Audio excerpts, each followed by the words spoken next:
जय हिंद। नमस्कार साथियों, स्वागत है आप सभी का अपने यूट्यूब चैनल पे। आज इस वीडियो के अंदर हम चर्चा करेंगे आरपीएससी सेकंड ग्रेड और जो रीट भर्ती जो है उसमें जो प्रतीक्षा सूची की हम बात करें, रीसपल रिजल्ट की हम बात करें, उनके बारे में आज इस वीडियो के अंदर हम बात करेंगे। ये वीडियो जो विद्यार्थी सेकंड ग्रेड के अंदर और रीट के अंदर जो मामूली अंतर से जो सिलेक्शन से वंचित हो गए, उनके लिए ये वीडियो बहुत ही ज़्यादा महत्वपूर्ण होने वाला है। तो जो भी आरपीएससी सेकंड ग्रेड से संबंधित है और थर्ड ग्रेड भर्ती से संबंधित है, वो वीडियो को जरूर देख लें।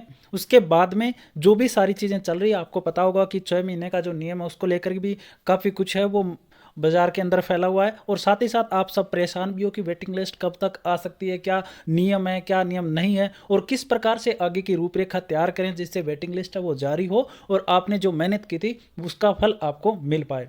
तो वीडियो को लास्ट तक जरूर देखना आप, और चैनल को अभी तक सब्सक्राइब नहीं किया तो चैनल को सब्सक्राइब कर लेना। साथ ही साथ आप मेरे से टेलीग्राम ग्रुप से जरूर जुड़ सकते हो, कमेंट सेक्शन में लिंक मिलेगा। और साथ ही साथ आप मेरे से व्हाट्सएप पे जुड़ सकते हो, जिसका अपने चैनल के जो अबाउट में अगर आप जाओगे तो वहाँ पे व्हाट्सएप जो ग्रुप है उसका भी उसमें लिंक मिलेगा।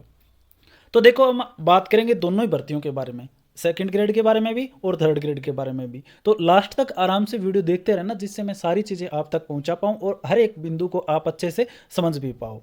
तो देखो, सबसे पहले हम बात कर लेते हैं जो नियम जो कह रहा है उसके बारे में। तो नियम ये कह रहा है 18/10/2021 की ये बात है, जो परिपत्र आया था उसकी हम बात करें तो इसमें ये लिखा हुआ है कि जो भर्ती प्रक्रिया, जो प्रतीक्षा सूची जारी करने का जो शर्त है वो इसमें दिया हुआ है कि भाई जो प्रतीक्षा सूची तभी जारी हो सकती है जब वो 6 महीने के अंदर हो। जैसे रिजल्ट की डेट, जैसे आज आया कोई भर्ती का रिजल्ट, उसके 6 महीने तक प्रतीक्षा सूचियां हैं वो जारी की जा सकती है, इस प्रकार से इसमें दिया हुआ है। तो हमारे मन में भी काफ़ी सारे सवाल हैं, हम बात करें थर्ड ग्रेड की भी हम बात कर लें, चाहे सेकंड ग्रेड की भी हम बात कर लें, क्योंकि बीच में आचार संहिता भी आई है, उसकी वजह से टाइम भी गया। तो सबसे बड़ी बात तो ये आती है कि इसको लेकर हमें ज़्यादा खुद पर हावी नहीं करना है इस चीज़ को कि 6 महीने निकल जाएंगे तो जारी नहीं करेंगे। तो देखो, बात ये आती है कि हमें जागरूक रहना है, सबसे बड़ी बात तो यही है। और इस चीज़ को लेकर के कोई भी कहीं भी आवाज़ उठाता है तो बिना सोचे समझे वहाँ पे आवाज़ उठानी है आपको, चाहे वो मैं हूँ, चाहे कोई भी उठाए, उसके लिए जो कभी भी उठाए ये भी आपको याद रखना है। इसमें किसी भी हमें वो पॉलिटिकल गेम नहीं खेलना कि ये आवाज़ उठा रहा हम नहीं उठाएंगे, ये नहीं उठा रहा हम ये करेंगे। जहाँ पे भी इस चीज़ की मांग उठे वहाँ पे निश्चित रूप से उठानी है, इसमें फ़ायदा है आपका।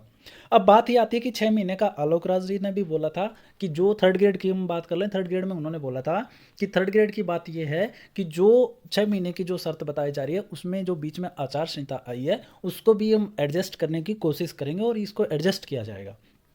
तो निश्चित रूप से, क्योंकि इसमें फॉल्ट नहीं होता है, क्योंकि आचार संहिता बीच में आने से वो सारी चीज़ें रुक जाती है, तो इस चीज़ का एडजस्ट है वो किया जाएगा इन भर्तियों में।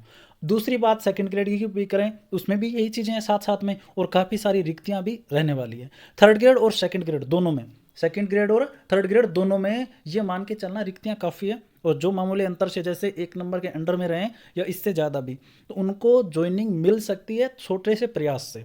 तो आप निश्चित रूप से इस चीज़ को लेकर के जागरूक रहो, आपको हमसे ज़्यादा जागरूक होना पड़ेगा, तब जाके ये काम है वो हो पाएगा। सोशल मीडिया पे ट्रेंड करवाना है, ज्ञापन वगैरह जो स्टूडेंट है वो देने की बातें चल रही है, तो उनमें आपको भी भाग जरूर लेना है। जैसे मैंने अभी देखा है 2-3 दिनों में कि जो थर्ड ग्रेड को लेकर के जो लेवल 1 के जो अभ्यर्थी हैं वो 16 तारीख को हर एक जिला मुख्यालय पे ज्ञापन देने की बात करें, तो निश्चित रूप से आप जिला मुख्यालय के अंदर वो ज्ञापन देने में आप निश्चित रूप से जाएं।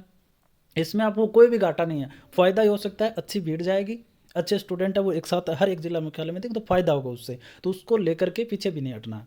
सेकंड ग्रेड की हम बात करें तो सेकंड ग्रेड के अंदर भी मैंने देखा है कि जो स्टूडेंट है वो सब्जेक्ट के हिसाब से बंटे हुए हैं कि हम हिंदी की जारी करवा रहे हैं, हम इंग्लिश की जारी करवा रहे हैं, हम गणित की जारी करवा रहे हैं। तो इस प्रकार से न रह करके सभी सब्जेक्ट के जो सेकंड ग्रेड के नाम से, सेकंड ग्रेड के नाम से सभी इसमें क्या होने चाहिए, एक साथ होने चाहिए। सभी सब्जेक्ट की एक साथ मांग उठाइए, वो ज़्यादा बेटर रहेगा। अलग अलग सब्जेक्ट के हिसाब से रहने से एक प्लेटफॉर्म पे रहिए, एक जगह उस चीज़ की मांग हो, हर जगह सेकंड ग्रेड की जो हम बात करें कि भाई सेकंड ग्रेड की वेटिंग लिस्ट आनी चाहिए, बात ये होनी चाहिए, ना कि ये कि सेकंड ग्रेड में हिंदी की वेटिंग लिस्ट हो, ना कि ये कि सेकंड ग्रेड में गणित विषय की हो। सेकंड ग्रेड के अंदर प्रत्येक सब्जेक्ट की जो है वो वेटिंग लिस्ट जारी हो, सबसे बड़ी बात ये होनी चाहिए हमारे पास। उसके अलावा हम बात करें L1 और L2 की भी हम बात करें तो L1 और L2 में दोनों में एक तरफा मामला है। L1 के तो चलो हमेशा से थोड़ी सी ये रहा है कि एकजुट रहते हैं, लेवल 2 की हम बात करें वही सब्जेक्ट में डिवाइड हो जाते हैं। तो ये भर्ती जो थर्ड ग्रेड जो नाम दिया हुआ है इसके अंदर अगर आप साझा अगर प्रयास करते हो कि थर्ड ग्रेड की वेटिंग लिस्ट जारी हो तो वो आपके लिए और ज़्यादा फायदेमंद हो सकती है। आपकी जो भीड़ होगी, जो आपकी जो संख्या बल होगा, वो ज़्यादा दिखेगा और ये काम जल्दी हो पाएगा। अगर थर्ड ग्रेड की वेटिंग लिस्ट जारी होती है तो उसमें लेवल 1 लेवल 2 अलग अलग थोड़ी ना रह जाएगा। अगर लेवल 1 की आने लगेगी तो लेवल 2 की भी तो आएगी ना। फिर या तो किसी की नहीं आए, फिर नहीं था दोनों की आएगी। तो अलग अलग प्रयास करने से अच्छा है एक साथ रखा करो। दोनों में टैग यही होना चाहिए कि RPSC second grade waiting list जारी हो और जो थर्ड ग्रेड वेटिंग लिस्ट जारी हो। इस प्रकार से हमारे पास ये चीज़ें होनी चाहिए। दूसरी बात मैं कह रहा हूँ कि अब हम चुपचाप नहीं बैठ के रहना है, जहाँ पर भी आवाज़ उठाने का मौका मिले वहाँ पे उठानी है, चाहे वो जिला मुख्यालय पे हो। सेकंड ग्रेड की मैं बात करूँ तो सेकंड ग्रेड के लिए मैंने देखा है कि 23 तारीख को निदेशालय जा रहे हैं, बहुत सारे स्टूडेंट हैं, वो अलग अलग सब्जेक्ट से साथ जाने की बातें चल रही है, तो वो वहाँ पे ज्ञापन देने की बात चल रही है। तो आप निश्चित रूप से संपर्क कर सकते हो, तो आप भी जा सकते हो उनके साथ, जिससे संख्या बल अच्छा दिखे और इस काम को और जल्दी करवाया जा सके। तो जो भी मामूली अंतर से रहे ना, उनके लिए ये चीज़ें महत्वपूर्ण है। अब रिस्पल का क्या रहता है, देखो रिस्पल में तो वो हो जाता है जब वो पूरा रिजल्ट जारी नहीं करते ना। तो मैंने पहले भी बहुत बार बता चुका हूँ कि वेटिंग तब आती है जब, जैसे सेकंड ग्रेड की मैं एक छोटा सा एग्जांपल दे रहा हूँ, उसको वैसे नहीं मान लेना कि भर्ती में बता रहा हूँ। जैसे सेकंड ग्रेड के अंदर 100 पद है, मैं एक एग्जांपल दे रहा हूँ। अब आरपीएससी ने क्या किया कि इस पर 90 पे रिजल्ट जारी कर दिया या 100 पे जारी कर दिया, लेकिन 10 स्टूडेंट है वो मतलब आगे नहीं पहुँच पाए, जो काउंसलिंग में भी नहीं गए, बाकी रह गए। या आप मान लो कि बोर्ड ने जारी नहीं किया, केवल 10 स्टूडेंट का जारी नहीं किया, ये मान लो, तो कितने रह गए? 90 पे कर दिया जारी इन्होंने, और अपनी तरफ से उन्होंने एक बार लिस्ट दी, जो 10 जो सीट खाली रहेगी ना उस पर रिस्पल करेगा। लेकिन जो वेटिंग जो आती है ना, वो आती है जो रिस्पल में भी रह जाए मान लो, और जो वेटिंग लिस्ट आएगी, जैसे ज्वाइनिंग जो ना करे, काउंसलिंग हो गई और उसके बाद में कार्यगणना ना करे, या फिर ऐसा हो जाए काउंसलिंग में भी भागीदारी ना ले और स्कूल आवंटन में भी भागीदारी ना ले, लेकिन जिला अलॉट तक वो बना हुआ उसमें, तो उसके बाद में क्या होती है, वो वेटिंग लिस्ट है वो जारी हो जाती है। इस प्रकार से चीज़ें रहती है इसमें। तो निश्चित रूप से आपको सजग रहना है। आप मेरे से टेलीग्राम ग्रुप से जरूर जुड़ सकते हो, और आप ट्विटर पर मेरे को फॉलो कर सकते हो, द विकास चौधरी आपको मिल जाएगा वहाँ पे। मेरा ट्विटर अकाउंट भी मिल जाएगा, वहाँ पे भी हम जरूर ट्रेंड करवाने की कोशिश करेंगे। और दूसरी बात मैं ये कह रहा हूँ बार बार में कि थर्ड ग्रेड और सेकंड ग्रेड दोनों की साझा जो वेटिंग लिस्ट को लेकर जो प्रयास है वो होने चाहिए, अलग अलग सब्जेक्ट के हिसाब से आपको नहीं बंटना चाहिए। 16 को L1 की जो विद्यार्थी है वो ज्ञापन जिला स्तर पर देने की बात है, तो निश्चित रूप से आप चाहें, इसमें ये नहीं देखें कि कौन करवा रहा है कौन नहीं करवा रहा है, निश्चित रूप से आप चाहें, फ़ायदा होगा। और सेकंड ग्रेड के विद्यार्थी वो 23 को निदेशालय जा रहे हैं बीकानेर, तो वहाँ पर निश्चित रूप से आप जा सकते हो उनके साथ में।